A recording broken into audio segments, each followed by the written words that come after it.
South Korea's new president has been talking a lot about K culture as a national engine of growth. And of course, K pop sits at the center of that conversation. He recently hosted a cultural policy discussion, joined by members of Twice, by the way, and laid out his vision for how the government will support without interfering.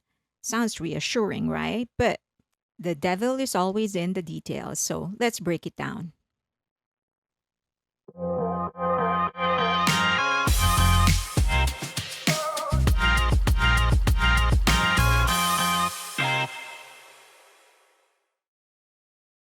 So, why does the Korean government care so much about K pop? Well, because it's not just a buzzword. The US has Hollywood, South Korea has K pop. Entertainment is a form of national PR, making your country look attractive, innovative, and worth paying attention to. K pop drives tourism, sells beauty products, boosts fashion exports, and even gets stars like BTS speaking at the UN. And the president knows this. He wants K pop to become a 300 trillion won or 215 billion industry by the end of his term. To be fair, this isn't new. Every Korean administration since the 1980s has invested in cultural infrastructure. Without the state support, we probably wouldn't have had the stage for BTS to rise on. So let's go to his promises. Here's what the president said he'll do: financial and legislative support. He wants to provide fairer tax frameworks, easier access to loans, and stronger intellectual property protections for entertainment companies. Infrastructure. Build or renovate arenas. Remember the long stalled Ilsan Arena project? He wants to continue something like that or renovate existing arenas so Korea can host bigger concerts and festivals. Right now, the largest Korean stadiums max out at 40,000 seat or maybe even 50, which is tiny compared to the 80,000 or even 100,000 US venues can accommodate. Even distribution. He doesn't want only Hybe, SM, YG, and JYP to benefit. He says smaller companies and independent artists should get subsidies and access to government loans too. Beyond K pop, he wants to support not just the idols or the entertainment industry, but also cover fine arts, traditional Korean culture, and digital industries like AI, metaverse, and NFTs. In his words, government will be like water to a plant, nurturing growth but not controlling it. So what's the advantage? What's the good side? Well, there is some logic here. Big companies like Hybe, SM, JYP, YG, they have access to private loans or capital, but smaller companies or startups don't necessarily have the same access. So by the government redistributing support, they are number one, leveling off the playing field. Number two, they can spread cultural benefits so that areas or provinces like Busan, Daegu, Ilsan, Jeju, they also have their cultural programs going. And of course, they can future proof the industry if they fund and develop digital platforms like AI, the metaverse, the blockchain, then they can guarantee that they are not going to be left behind when other countries are moving forward with this fast. So, if done right, this could actually make K pop more sustainable and less dependent on a handful of mega corporations. Those are all good potentials, but what are the risks? Well, first, government non interference rarely means zero interference. Corruption exists in Korea, incredibly rampant for a first world country. That in itself is a threat. Who decides which companies get subsidies or loans? The state, and that gives them leverage.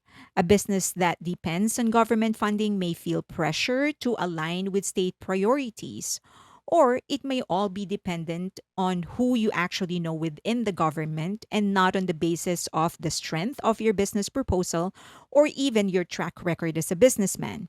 So, how are the recipients going to be decided? Is this going to be a transparent system? Remember, corruption in Korea is not uncommon. Is there a guarantee that selection will be based on the highest probability of success? Next, Redistribution is risky without preparation. This president has a history with universal basic income. He experimented with this when he was a provincial governor. UBI guarantees every citizen minimum livable income regardless of employment status. Sounds fair in principle. Someone with a disability who can't work should get assistance. But in practice, this gets abused. And that's what he found out when he tested it. Most of the time, those who actually really need it don't get it. The idea is different from what's actually happening on the ground. Higher taxes could backfire. He rolled back corporate tax cuts and raised stock investment taxes, arguing the money will be reinvested in K culture. But history shows mixed results. France tried a wealth tax, billionaires fled. Sweden did it too. It's the same story. Rich Swedes moved abroad. Japan is the one who actually got it closest to what they really want to happen, state directed capitalism. It worked for a while, but their economy is starting to stagnate. The truth is that successful businessmen like money. They want to get rewarded for the good business that they are bringing in.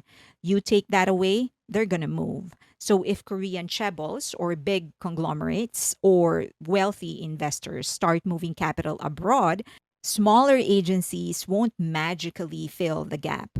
More people will be out of jobs, and that will create a bigger economic problem.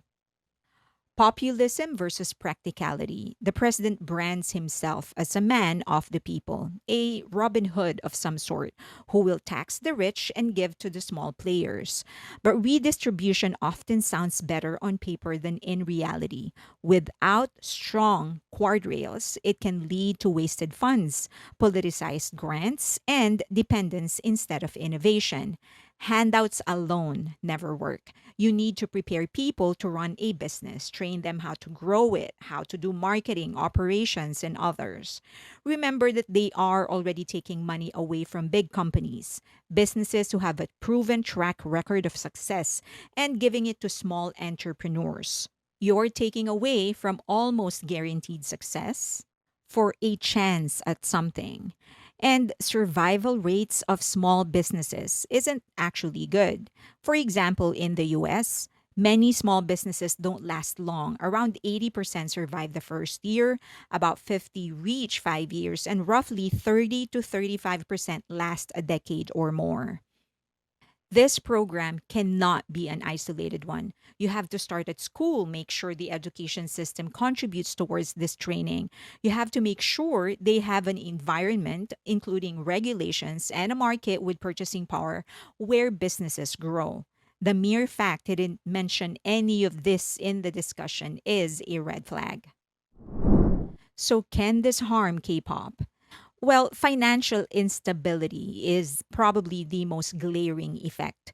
Higher corporate taxes could shrink margins for HYBE, SMGYP, and YG, limiting reinvestment in artists or other programs. Stock volatility already shows investors are nervous. All four companies are already making tremendous progress in expanding their business to other countries, which, of course, will be good for South Korea. Pulling them down will set them back. So why not let them grow in the pace and in the environment that they are in, which is obviously working good for them, and just look for other ways on how to fund the small entrepreneurs and smaller agencies.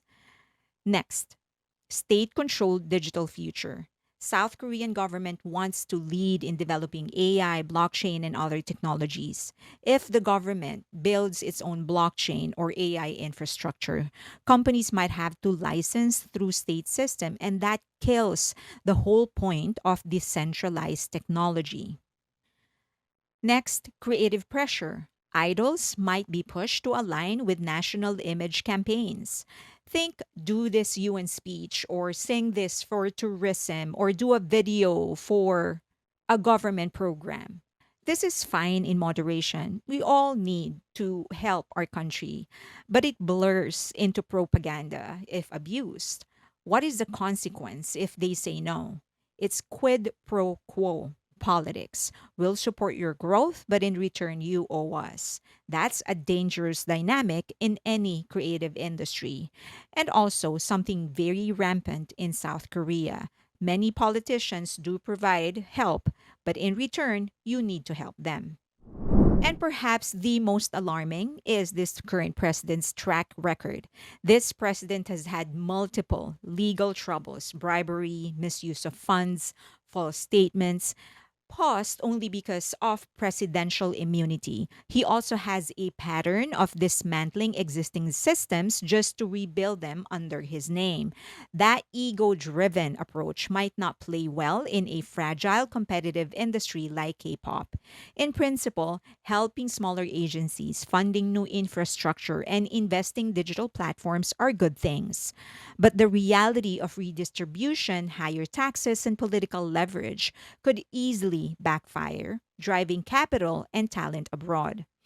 Hi, maybe JYP and SM Entertainment already have backup plans, subsidiaries in the US, Latin America, and India. If South Korea becomes too restrictive, don't be surprised if more companies quietly shift operations abroad.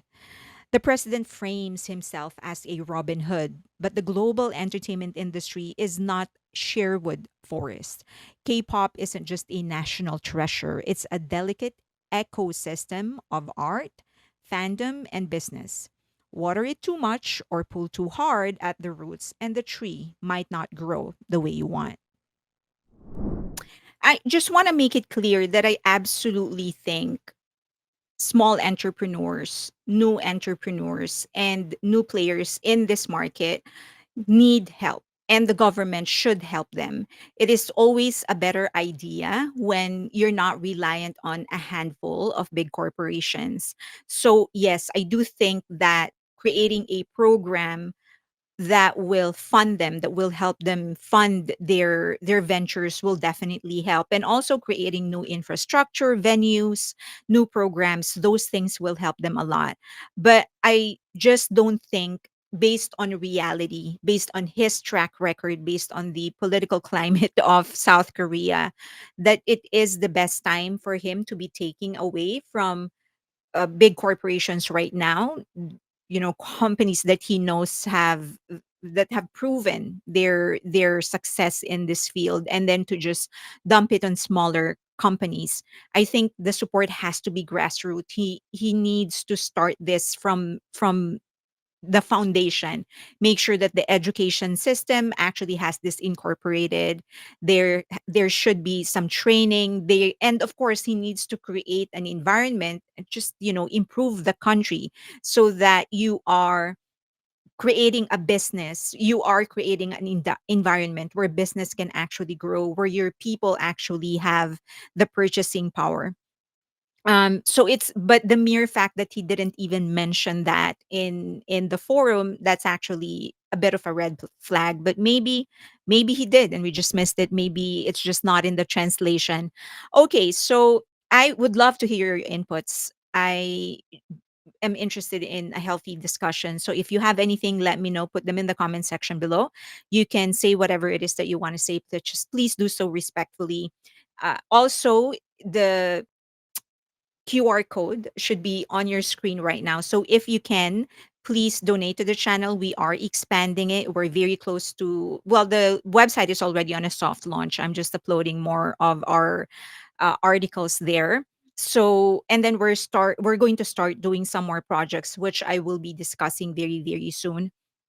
Also, if you can follow me on X, on IG, but more importantly on Patreon, that's where the community is. If you want the healthy discussion, people with the same interests, where you can actually talk about movies, TV shows, and just current events, or just joke around, that's the place for you.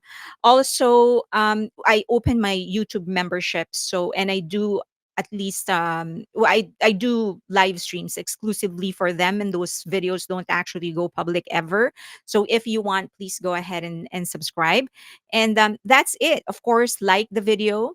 If you can, please subscribe to the channel, and hit that notification button so that you do not miss a single video that we upload. Also, the most important of all, please share the video. Share it to your friends, share it to your classmates, to your to your family members. Leave a link to your social media accounts.